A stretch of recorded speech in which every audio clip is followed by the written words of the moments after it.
Hello everybody, it's Margaret here with 60 and Me. Welcome to a new day. Thanks for being here today. I've got a fun video that I want to talk to you about a trait that is very common with women and also very common with British women. Now I'm from the UK, so I actually say this word all the time, and I know you know what I'm going to say, which is sorry. Sorry is a word that women, especially in the UK, but I've found women all over the world say is sorry.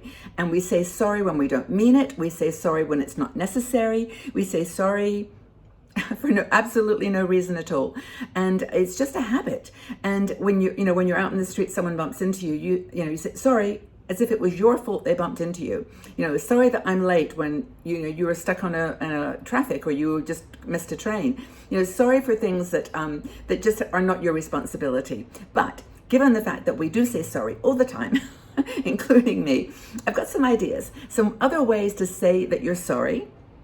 So to say sorry the right way and make sure that it's sincere. Now, there are times, of course, when you want to say that you are sorry. And that's when it comes from a deep place inside of you. It's a response to something that, absolutely needed an apology. But as I said, we say it all the time. And we say it when we're embarrassed. We say it when we're, trying to fill a space, when we hurt someone's feelings. So here's what we can do. Well, first of all, I think it's important with your grandkids and even adult children to help them to understand that when you say sorry, to maybe not correct you, but just mention that you don't need to say you're sorry, or just get you in a habit of not saying it, or using some words that are just a little bit more accurate.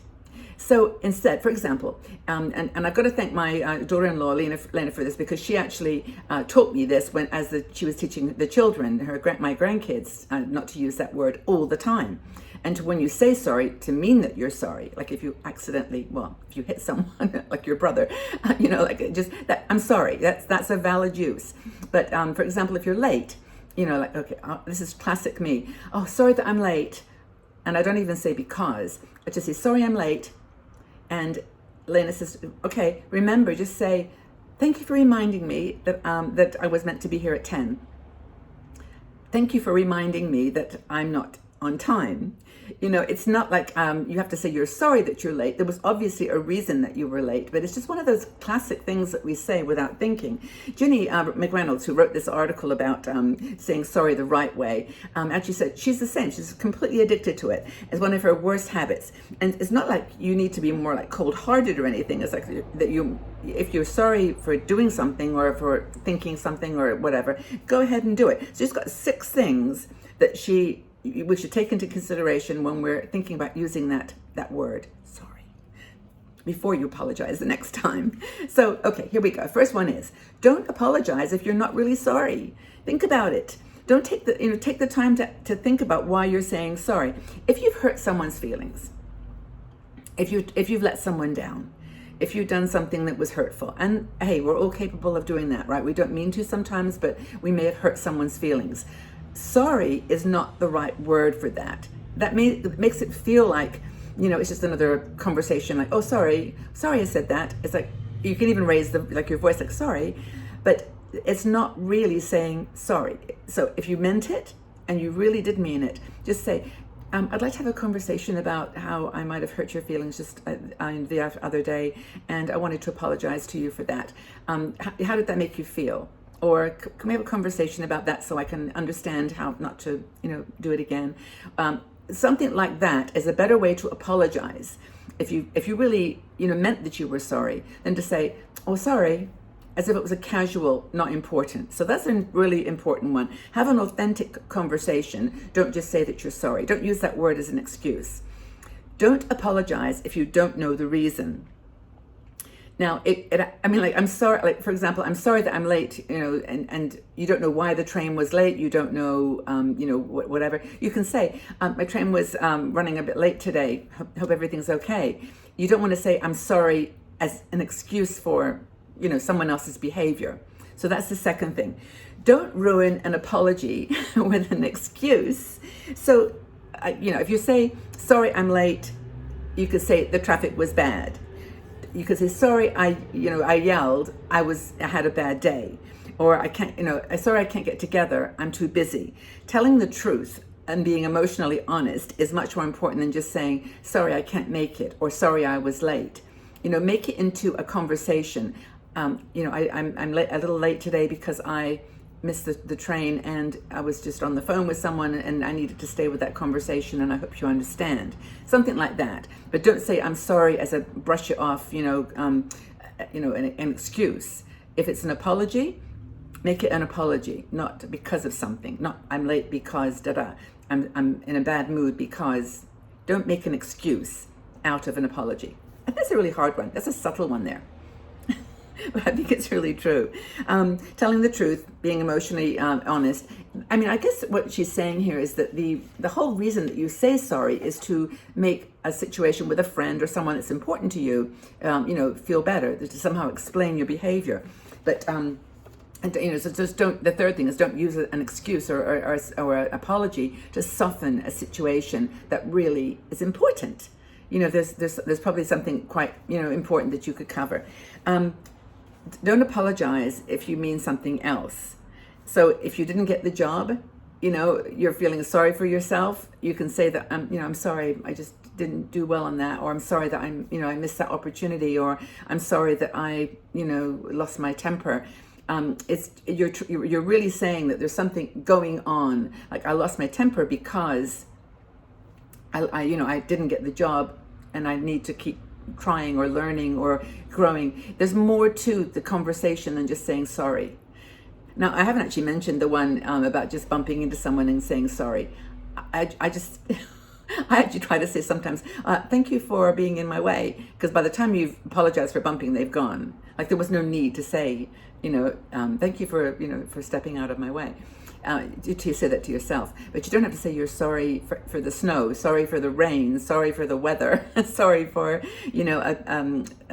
something trivial. But if it's sorry for your behavior or something that you want to take to the next level in the conversation, that's the gist of this conversation. It's just use the word sorry in a meaningful way by not using it. Just by using the framework around which that word popped out. Talk about what was the real situation. So don't apologize to make someone feel better. This is, I think, the sixth one. This is a very common one. Someone's having a bad day. That you maybe said something that was a little bit insensitive or something, and say, oh, I'm sorry, I'm really sorry. And that is making them feel better, but making you take responsibility for something that is their action. I know a very difficult one here is when someone loses a friend or a partner, or someone dies. It's very, very sad. And you say to people, I'm really sorry for your loss. And that is such a common phrase that people use. And I think that what Ginny's saying here is, yes, of course, on Facebook, or if you're saying it in a not casual, but in a more like a abbreviated way, sorry to hear that. I'm sorry to hear about your loss. But if you know that person, it's better to say, to not use that word sorry, just to take the awkwardness out of the situation, but just to say, I'm aware that you must be feeling really sad right now. Is there anything I can do? Or it must be difficult for you right now. I really send you all my love. Or what else? Don't grab for the word sorry just to avoid an awkward situation. And I think I often say things like, it's wonderful that you have such great memories to hold on to, or there won't be a day that you don't think about, your husband or whatever, and I hope that you can stay strong. Hope that you've got lots of friends that are by your side right now. There's something like that, rather than just the word sorry, which is really sort of such a neutral word. Like, use it to bump into someone, you use it to say you are feeling badly about a loss. It's really a powerful word in both directions. So what do you say? I want to go back over those ones because I wrote them down here just to remind myself. Okay, so sorry I'm late. That becomes, thank you for reminding about the time. Sorry, my report is late, or my whatever you're delivering is late. Thank you for understanding that the report is late. Sorry I bumped into you, or sorry, just respond with actions, not words. Just move out of the way, or just say apologize. I say apologies sometimes, which somehow makes it a little bit more related to action. Sorry for your loss. As I just said, that must have been so hard for you. Sorry, I think differently about that. I love this when you say sorry as if you've got an opinion and you're not supposed to have it. I always say things like, yes, but in my opinion, it's not like I'm sorry for my opinion, but it's, yes, I understand your perspective, but in my opinion, I think that's a powerful way to not apologize for what you're about to say. Sorry, I let you down, or I failed you. You can say something like, I'm going to work harder at this. Thank you for understanding. I'm going to work harder at this. It's softer, isn't it? But it actually means like you're saying something, like you're saying, and then, sorry, I can't make our meeting. This isn't a really good time. Let me reschedule. But you see the difference between just saying, sorry, I can't make it. There's nothing, let me reschedule. It just gives you another edge to the conversation. I just think it's right. Do you find yourself apologizing? Are you a sorry person? Do you use that word a lot? Do you find yourself apologizing for no reason? What do you do has this given you any ideas about ways that you can say that you apologize, or that you have some other comment to make about something that you said without saying sorry? Leave your comments below. Let's have a conversation. I just love this topic. I've been trying for 70-something years to actually do this, and it's hard. But anyway, leave us your comments about how you deal with it, and we'll talk again soon. Bye-bye for now.